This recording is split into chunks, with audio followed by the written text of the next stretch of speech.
This is Rob Kramarz, founder of Intelliversity. We're back here with the founders of Location Smart, a spin-off of TechnoCom, and its two co-founders, Mario Proietti and Masoud Motemedi. Thank you. And we're going to take a deeper dive into what they have to teach the entrepreneurs listening about the funding process, which in their case has been, they've gone way down the pathway. I believe they're nearly successful in actually a second round of funding, as I understand it. And there's a lot to learn. I just want to remind you in the audience that this is not a solicitation for you to sell securities or an offer to sell securities. We simply want to contribute a training video for entrepreneurs and investors about what works.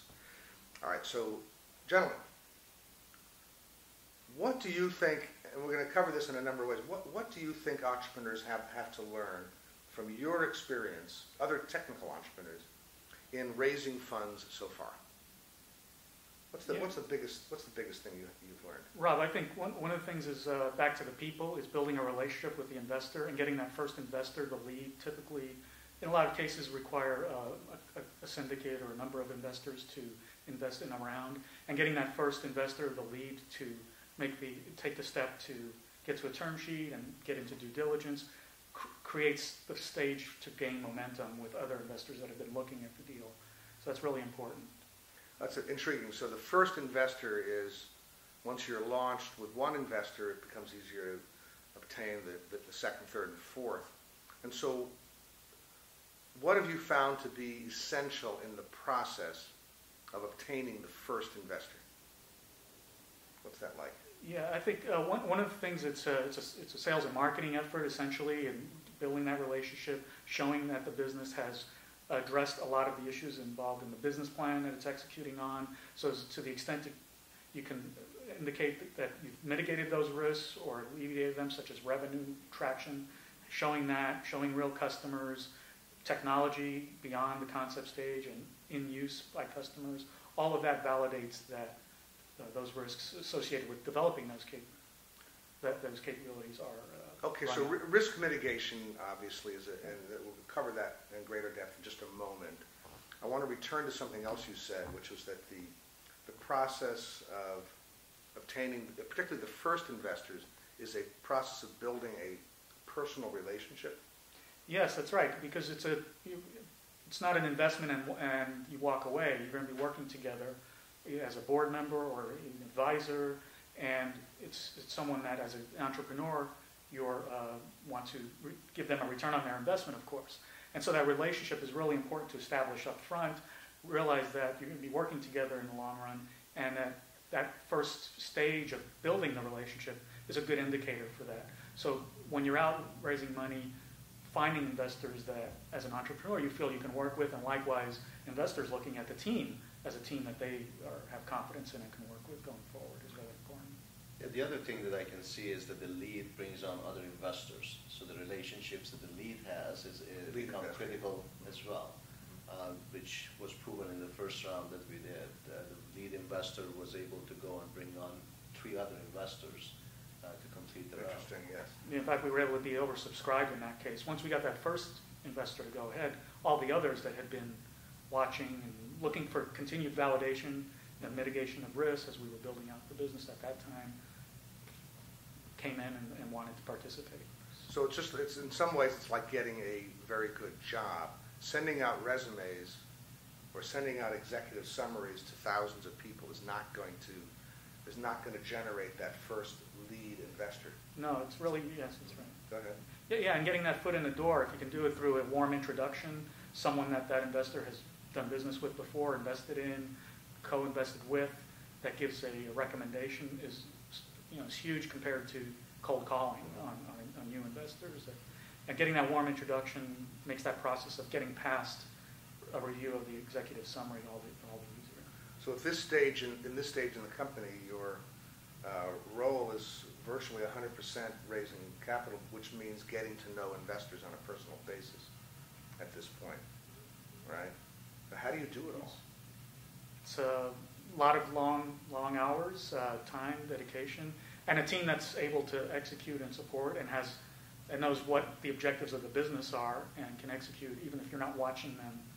But it's it's running the business. It's part of doing business, financing the business, whether it's through revenue acquisition, other financing, or investment. Okay. It's cost of doing business. So now, what other advice can you give other technical entrepreneurs in the raising the capital that's worked for you so far, in terms of risk mitigation and in terms of asking for money? Well, one of the things that Mario talked about earlier was making sure that the technology is really available for you. If you can get to the point that you have proven technology, a proven offering with customers, that is one of the most critical things that you can do and remove that risk. Investors are looking at that. Of course, it's not always feasible to do that, but you have to be able to get it to a certain point.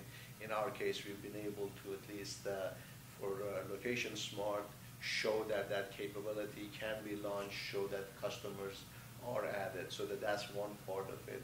The other thing that I would add is when you're going out to get an investment, make sure you are asking for enough funds. Don't try to underestimate it. It is much harder to go in for a second round, even with existing investors. It is better to make sure you've done your homework, you've done your business analysis, and know exactly how much you need to grow the business, and that becomes critical. Okay, very good. Well, yeah, great. What I'd like to do is explore one other issue, which is the fact that your first round was with TechnoCom, right? And then you chose to spin off Location Smart. How exactly did you make the decision that it was essential to spin off another entity rather than do everything within your original company? Yeah, I think a few factors.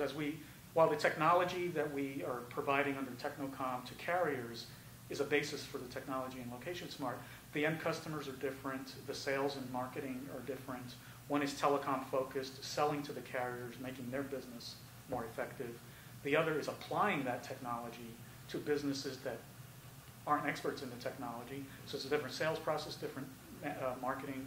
And we felt that as both as shareholders and managers of the company, focusing those two businesses on their respective paths is better to do at this stage as we're building Location Smart up, and also as we're investing in them, being able to invest both of them in the directions they both need to go, and then ultimately exit. Because if it's an acquisition or a merger, the likely candidates for those transactions are going to be quite different for the two parts of the business. I see, gotcha. Yeah, they are quite different. So since the exit would be different for the two parts of the business, it's essential for the investors to have confidence that the exit will occur. Sure. That you have to have two entities.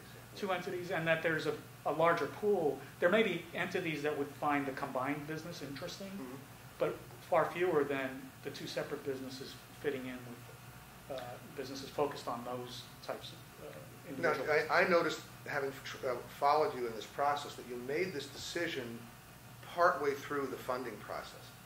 That when we first met, you weren't quite sure if you were going to do a spin-off, and then you decided to do it. Did investors tell you that they thought it was needed? Is that how it happened? Yeah, part of it was the investors, and the business became more developed to a point where on its own it could continue to build as we were going through the process.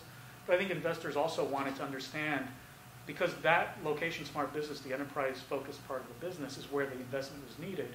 As part of TechnoCom, it became a little murky for investors to understand how the money that they were putting in would be used. No, I see.